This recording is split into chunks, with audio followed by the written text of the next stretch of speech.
Hey guys, welcome back to my channel Winsor biology. दोस्तों, CSI NET का exam हो चुका है और जब से एग्जाम हुआ है स्टूडेंट्स के मन में एक ही सवाल है, मैम कट ऑफ क्या रहेगी। मैम क्या इस बार कट ऑफ 140 से ज़्यादा जा सकती है। एक स्टूडेंट ने मुझसे पूछा था, एक स्टूडेंट ने पूछा था कि मैम 130 से तो ज़्यादा जाएगी ही जाएगी। तो आज मुझे लगा कि मुझे इसी सब से रिलेटेड आपसे एक बार डिस्कशन कर लेना चाहिए ताकि आपके सामने भी एक क्लैरिटी आ जाए और मेरे पर्सपेक्टिव से क्या चीज़ें रह सकती है उसके बारे में हम डिस्कस कर सकते हैं। तो सबसे पहली बात दोस्तों, पेपर जो था इस बार का विदाउट एनी डाउट ईजी था। इसमें तो कोई भी यहाँ पर मना नहीं कर सकता कि पेपर ईजी था। पेपर ईजी क्यों था? क्योंकि ये जितनी भी चीज़ें थी, सबसे पहले डायरेक्ट क्वेश्चंस थे। सीएसआईआर में सेक्शन सी में इतने डायरेक्ट क्वेश्चंस जो है, मैं बार-बार कह रही हूँ, आते थे 2015, 2014, 2016 में। 2020 के बाद जो पेपर का लेवल था वो पूरा ही चेंज हो चुका था। पेपर का लेवल बहुत एनालिटिकल था, एक्सपेरिमेंटल था, जो कि एक बहुत अच्छी चीज़ थी दोस्तों, क्योंकि लिए हम पीएचडी की तैयारी कर रहे हैं और पीएचडी की तैयारी में क्योंकि फाइनली हमें जाके रिसर्च करनी है, तो सीएसआर उसी तरीके का पेपर सेट कर रहा था। लेकिन इस बार क्वेश्चंस बहुत डायरेक्ट आ गए। क्वेश्चंस इस तरीके से आ गए जो हम नॉर्मली गेट के एग्जाम में, बीएआरसी के एग्जाम में या फिर डीबीटी के एग्जाम में देते हैं, उस तरीके के क्वेश्चंस इस बार देखे गए थे। काफ़ी सारी जगह पर ये बोल रहे हैं क्योंकि डीबीटी मर्ज हो रहा है इसलिए इस बार इजी दे दिया। अगर डीबीटी मर्ज हो भी रहा है और पेपर इस तरीके से देना था तो अगले बार देते ना, यानी कि दिसंबर की बारी में देते।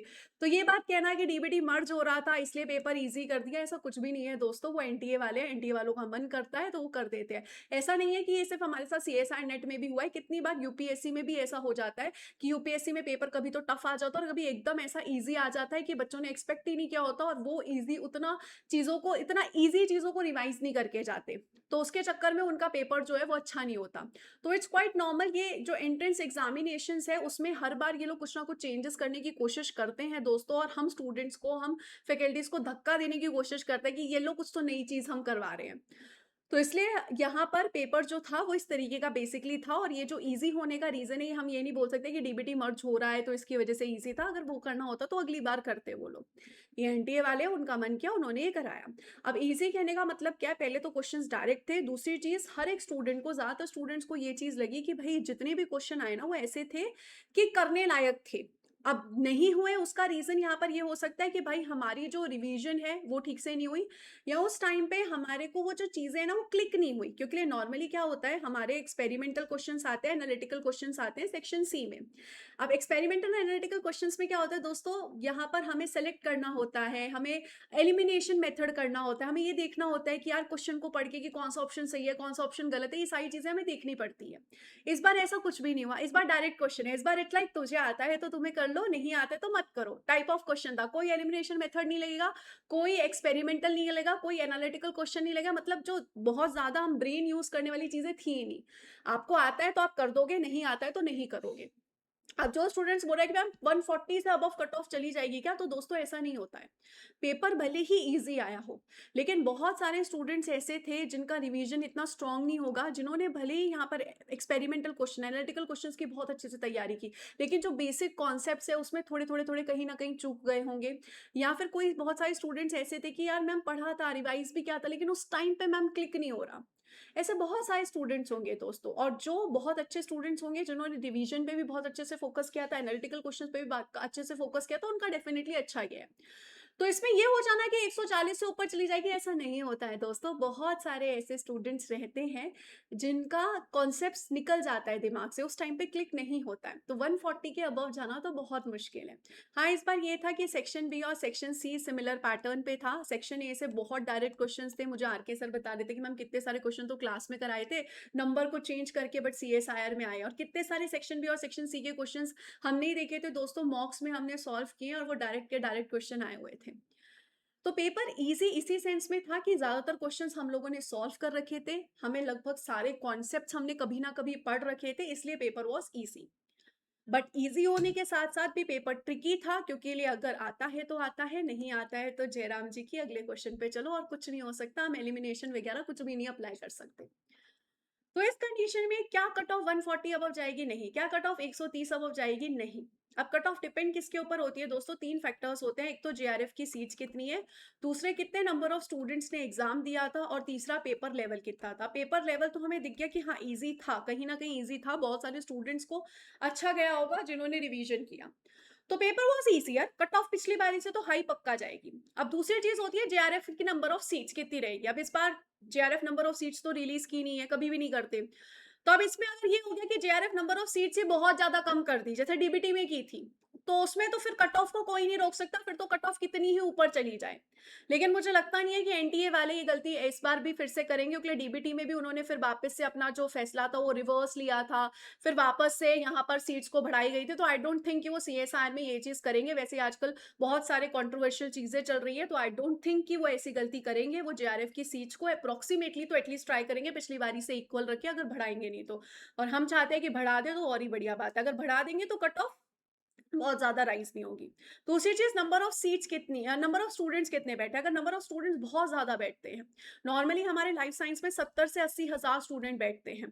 बट इस बार ऐसा होगा कि नंबर ऑफ स्टूडेंट्स ही बहुत बैठे हैं, तो उसमें भी फिर ऑब्वियस सी बात है कट ऑफ शूट हो सकती है।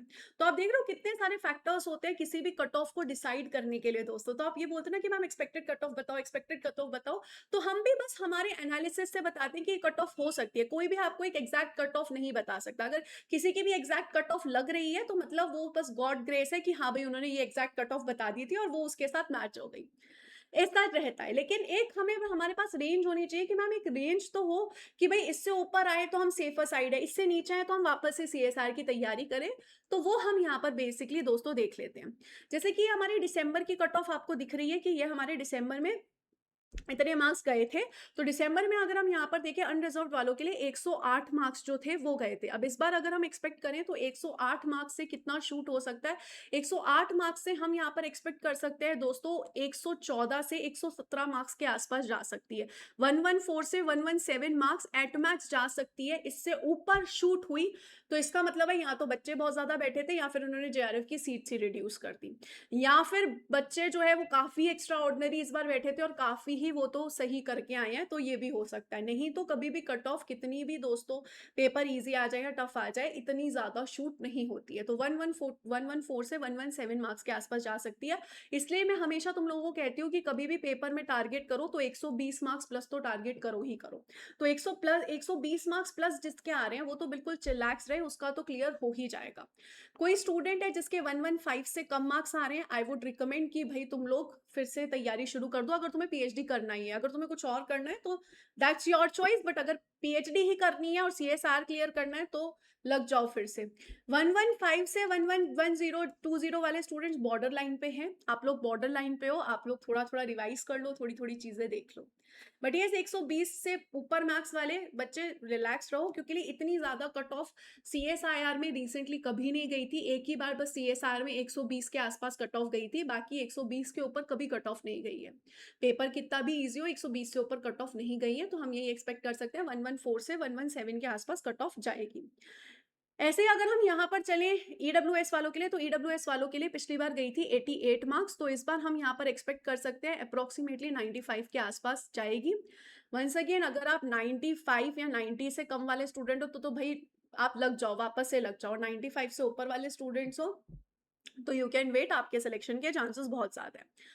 ओबीसी वालों में अगर हम यहाँ पर देखें तो सेम ओबीसी और लगभग ईडब्ल्यूएस का कुछ सेम ही रहता है, तो इन लोगों का सेम ही है। 95 के आसपास आप यहाँ पे मान के चल सकते हो।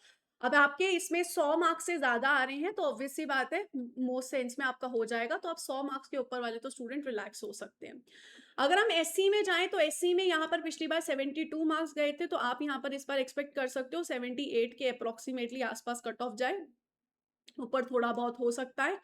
एसटी में अगर हम यहाँ पर देखें 68.5 मार्क्स पिछली बार कट ऑफ गई थी, तो इस बार आप यहाँ पर एक्सपेक्ट कर सकते हो 75 के अराउंड जो है कट ऑफ चले जाए 8 मार्क्स। और पीडब्ल्यूडी में तो इतना फर्क नहीं पड़ता, तो उनकी तो 50-55 के अराउंड ही कट ऑफ जाती है, उनमें इतना फर्क नहीं पड़ता। ऐसे अगर हम असिस्टेंट प्रोफेसर की बात करें तो 97.2 गई थी अनरिजर्व्ड की, इस बार हम इसमें एक्सपेक्ट कर सकते हैं कि 105 के आसपास कट ऑफ चली जाए। ऐसे अगर हम ईडब्ल्यूएस और ओबीसी वालों के लिए देखें तो पिछली बार 79 के आसपास इनकी कट ऑफ गई है, तो इनके लिए हम एक्सपेक्ट कर सकते हैं कि अप्रोक्सीमेटली 85 के आसपास तो मार्क्स आराम से जाएंगे ही जाएंगे। एससी एसटी के लिए अगर हम देखें तो एससी की 64.8 मार्क्स गई थी, तो इनके लिए भी हम एक्सपेक्ट कर सकते हैं कि 69 के आसपास रहे। 69 में आप प्लस माइनस 2 तो मार्क्स कर ही सकते हो। एसटी में भी अगर हम यहाँ पर देखें 61 पॉइंट समथिंग गई थी, तो इस बार 65 के आसपास चले जाओ। और पीडब्ल्यूडी के लिए तो वही 50-55 के आप एक्सपेक्ट कर सकते हो।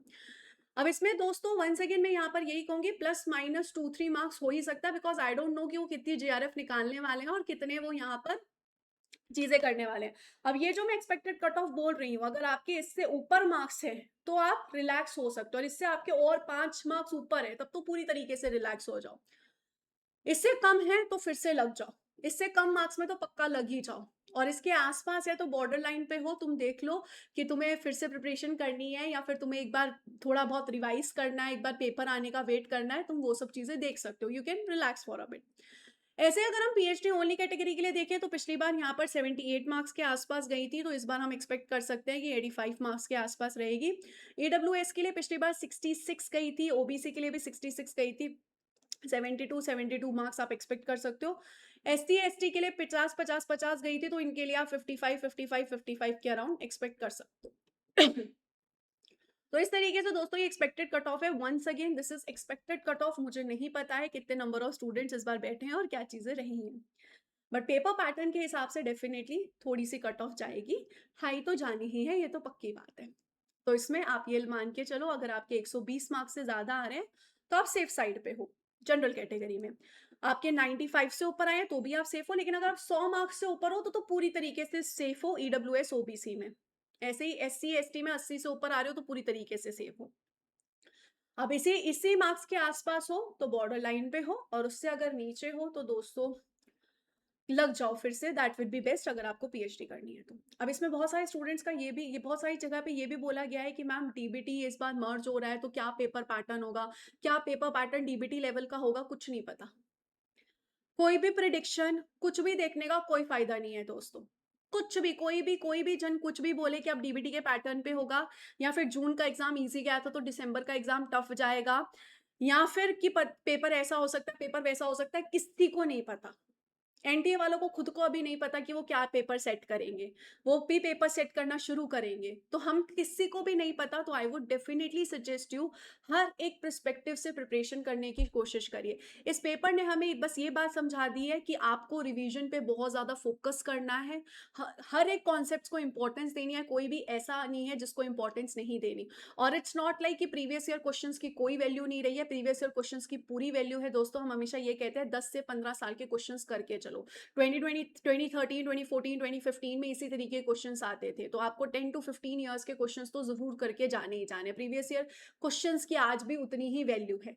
आपको नहीं पता कि नेक्स्ट टाइम पेपर किस तरीके का आएगा, तो ये चीजें छोड़ दो कि इजी आएगा, डीबीटी मर्ज हो गया है, क्या करना चाहिए, क्या करे, सब सब सिर्फ बातें हैं, किसी को कुछ नहीं पता है दोस्तों। तो आप अपनी प्रिपरेशन देखिए कि आप किस तरीके से कर सकते हो। एनटीए वाले दिसंबर में बॉम्ब फोड़ भी सकते हैं, नहीं भी फोड़ सकते, वो एनटीए वाले कुछ भी कर सकते हैं।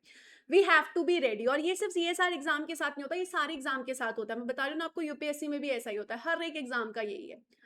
सो we should be ready with that. और मैं आपको यही सजेस्ट करूंगी कि अगर आप दिसंबर का एग्जाम दे रहे हो ना, सबसे पहले तो आप सारे एग्जाम्स के पीवाईक्यू सॉल्व करो, CSI NET, GATE XL, GATE BT, TIFR, DBT. क्योंकि आप बायोइन्फॉर्मेटिक्स, बायो प्रोसेस भी जुड़ रहा है, तो गेट बीटी टीबीटी के पीवाईक्यू भी सॉल्व करो।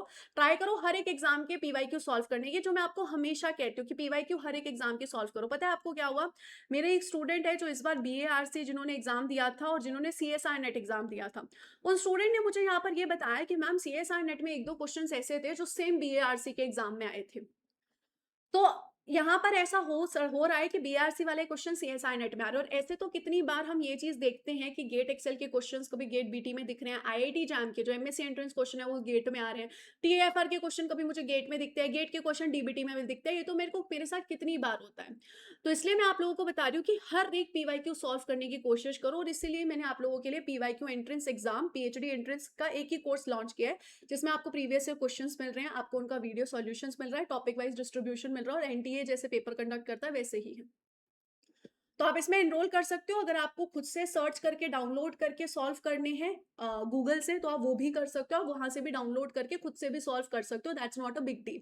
बस इसमें यह है कि वीडियो सॉल्यूशंस भी है, टॉपिक वाइज भी है।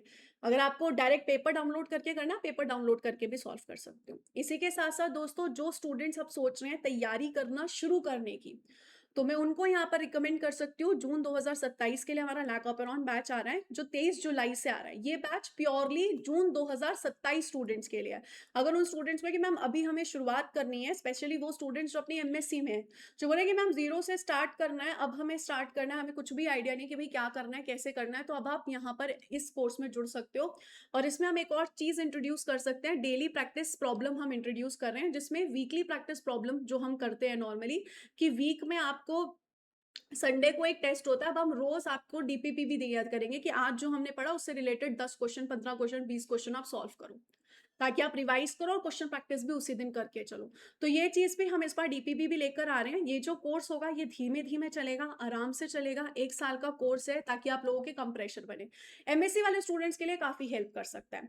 और आप ऐसे स्टूडेंट हो दोस्तों जिनको लग रहा है कि नहीं मुझे दिसंबर वाला अटेम्प्ट भी देना है और जून वाला अटेम्प्ट भी देना है, तो आप लोगों के लिए ओपेरॉन 2.0 बैच अभी भी है, जिसमें हम 2 बार सिलेबस करवाएंगे। एक तो जून से लेकर जुलाई से लेकर दिसंबर तक, और एक जनवरी से लेकर जून तक। और अगर आप स्पेसिफिकली दिसंबर के लिए टारगेट कर रहे हो तो ओपेरॉन बैच है ही आपके साथ। अगर आप बंसल बायोलॉजी के साथ पढ़ना चाहते हो, नए सिलेबस के साथ पढ़ना चाहते हो, अगर आपको स्पेसिफिकली मेरे साथ पढ़ने में मजा आता है, तो स्पेसिफिकली दोस्तों आप एनरोल कर सकते हो। बाकी आप इस चीज़ का ध्यान रखो, कोई भी आपको कट ऑफ नहीं बता सकता है दोस्तों, कोई भी आपको कोई चीज़ नहीं बता सकता है। At the end it's like कि भाई हमें डिसाइड करना है। बट हाँ, मैंने आपको कट ऑफ बता दिया, उसके अगर थोड़े से ऊपर मार्क्स है तो आप बिल्कुल परफेक्टली आप श्योर हो कि भाई आपका हो ही जाएगा। इसके आसपास है तो भी चांसेस है कि हो जाएंगे, बट इससे कम है तो दोस्तों मुश्किल है। ठीक है।